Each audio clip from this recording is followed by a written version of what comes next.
अस्सलाम वालेकुम, आदाब। आज हम एक और कहानी के साथ हाजिर हैं और ये मैं बताती चलूँ कि ये एक प्री रिकॉर्डेड सेशन होगा।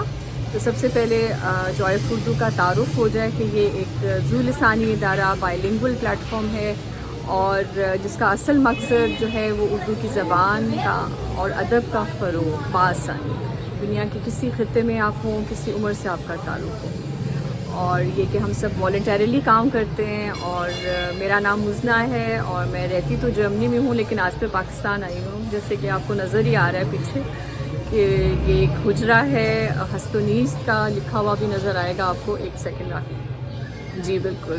और मस्जिद वज़ीर ख़ान के अहाते में कंपाउंड में, और लास्ट हमने एक टूरिस्टिक टूर किया था, तो ये उसी ही एपिसोड का एक नेक्स्ट एक सेशन है।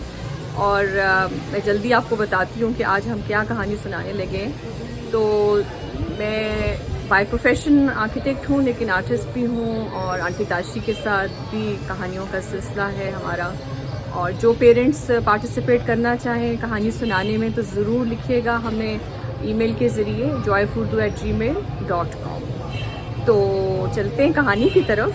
और आज की कहानी जो है ना वो ज़रा मुख्तलिफ कहानी है, बहुत रेगुलर कहानी नहीं है। और हमने सोचा कि हुजरे के अंदर बैठ के ख़ताती करते हुए, क्योंकि मैं ख़ुद भी ख़ताती की स्टूडेंट हूँ, तो क्यों ना हम कलम और दवात की बात करें। तो कलम और दवात का जो एक रिश्ता है, एक बहुत गहरा रिश्ता है।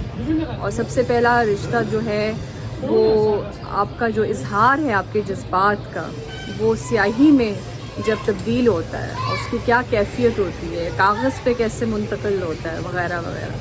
तो इसको मैंने सोचा लिखने के लिए, तो मुझे ज़्यादा बेहतर ये महसूस हुआ कि मैं किसी ऐसे इंसान से रिक्वेस्ट करूं जो कि वाकई लफ्ज़ों का इस्तेमाल बहुत अच्छा कर सके। तो मेरी एक दोस्त हैं उज़मा सहर, NCA की पढ़ी हुई हैं और वो पोइट भी हैं। तो मैंने उनसे दरख्वास्त की, रिक्वेस्ट की कि आप काइंडली एक छोटा सा इंट्रो लिख दें मुझे और आप पढ़ के सुना दें तो बहुत ही अच्छा हो जाएगा। और उसके बाद फिर हम अपने उस्ताद जो हैं भुट्टा साहब, अहमद भुट्टा साहब, जो कि यहाँ पे हुजरे में लाहौरी नस्तालीक का सिखाते हैं संडेज़, सैटरडेज़ एंड संडेज़। और उनसे हम फिर दरख्वास्त करेंगे कि वो फिर कलम और दवात का जो एक सफ़र है वो बताएं, कैसे नस्तालीक शुरू हुआ वगैरह, उसकी जो जितनी भी हिस्ट्री है वो हमारे साथ शेयर करें। तो वो हम बाद में आपको सुनाएंगे। उससे पहले जो मेरी दोस्त है उज़मा सहर, वो इसकी इब्तिदा करें इस सेशन की अपने इंट्रो से। चले उनके पास चलते हैं। मुझे उज़मा सहर कहते हैं। मेरा ताल्लुक़ नेशनल कॉलेज ऑफ आर्ट्स से है। वैसे तो मैंने डिज़ाइन में डिग्री ली लेकिन मैं पेंटिंग और शायरी करती हूँ। मुज़ना मेरी बहुत अच्छी दोस्त हैं। उन्होंने मुझसे कलम और दवात से मुतल्लिक़ लिखने के लिए कहा, जो मैं आपके साथ शेयर करना चाहती हूँ। सुनिए और एंजॉय कीजिए। कलम और दवात का रिश्ता भी ऐसा ही है जैसे रूह और जिस्म का। कलम दवात की स्याही में डूबकर कितने ही रोशन अल्फाज को जन्म देता है।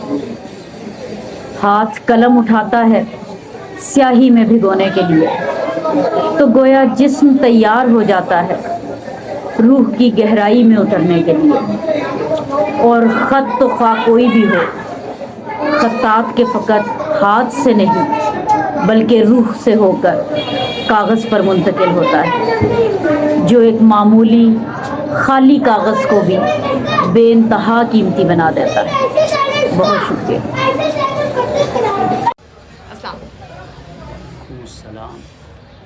नहमदुहु व नुसल्ली अला रसूलिहिल करीम। बिस्मिल्लाहिर्रहमानिर्रहीम वस्सलातु वस्सलामु अला सय्यिदिल अंबिया वल मुरसलीन। अहमद अली भुट्टा मेरा नाम है। हज़रत हाफिज़ मोहम्मद यूसुफ सदीदी रहमतुल्लाह अलैह मेरे उस्ताद हैं। ख़त नस्तालीक मैंने उनसे सीखा 1975 में। तो उसके बाद फिर ये है कि मुख्तलिफ़ अखबारात में मैंने ख़ताती की, ख़त नस्तालीक में हेडलाइन लिखी, अखबारात की सुर्खियाँ हमने लिखी। अखबारात की सुर्खी लिखने का एक ये भी मकसद था के हाथ में प्रैक्टिस आ जाए, और प्रैक्टिस का मौका अखबार से बेहतर हमें नज़र नहीं आया, क्योंकि अखबारात में ये होता है कि हेडलाइन लिखी जाती है खबर, बड़ी खबर, अब उससे बड़ी खबर आ जाए अचानक एकदम से, उससे बड़ी खबर आ जाए तो वो खबर जो है वो छोटे कलम से कर दी जाती है, चेंज हो जाती है, और फिर वो उसको लिखा जाता है, जो बाकी होती है उसको छोटे कलम से फिर लिखना होता है। तो हर कलम का उसमें मश्क का मौका होता है, और मश्क अखबारात में बहुत ज़्यादा होती है। वैसे तो आज़ादी से हम लिखें तो कोई एक लाइन लिखेंगे या एक दो लफ्ज़ लिख देंगे तो फिर बैठ जाएंगे कि आप क्या लिखें, लेकिन अखबारात में ऐसा नहीं है, मुसलसल काम करना होता है, मुसलसल कलम चलना होता है। तो उससे हमें अखबारात में बहुत सारे अखबारात की वजह से उस्ताद बन गए, ख़ताती में मश्क की बुनियाद पर मौका मिला। और ये जो अखबारात का कहते हैं ना कि भी ये अखबारात लिखना और अखबारात की प्रैक्टिस, और ये इंडिया में तो अखबारात लोगों ने फ्रेम कराए हुए थे, क्योंकि अखबारात में हमारे इस्तिज़ा ने मोती बखेरे हैं, तो उनके फैज़ से अल्हम्दुलिल्लाह हमने भी काम खूब किया है, हमारे काम को सराहा भी गया है, पसंद भी किया गया है। खत नस्तालीक जो है ये 784 ता 813 हिजरी में बगदाद में सुल्तान अहमद जलायर के दरबार में ख़त नस्तालीक हज़रत ख्वाजा मीर अली तबरेज़ी ने ईजाद किया। और कुछ लोगों का ख्याल है कि वो कुछ किताबें उन्होंने पढ़ी हैं, उनमें उन्होंने लिखा हुआ है कि जी किताबों में कि वो उन्होंने इख्तरा किया, उससे पहले भी था। कुछ लोग ऐसे कहते हैं कि ऐसी बात नहीं है कि वो पहले भी था। मैं उनसे ये सवाल करता हूँ कि अगर पहले था तो उसका सबूत पेश करें। तो जब मैं उनसे सबूत मांगता हूँ तो वो खामोशी हो जाती है, कोई सबूत उनके पास नहीं है। तो एक बात तो ये मान घड़त है कि पहले से था तो उन्हें परेशान होने की कोई ज़रूरत ना थी। वो तो परेशान मारे फिरते थे, परेशान होते थे, तजर्बे कर रहे थे।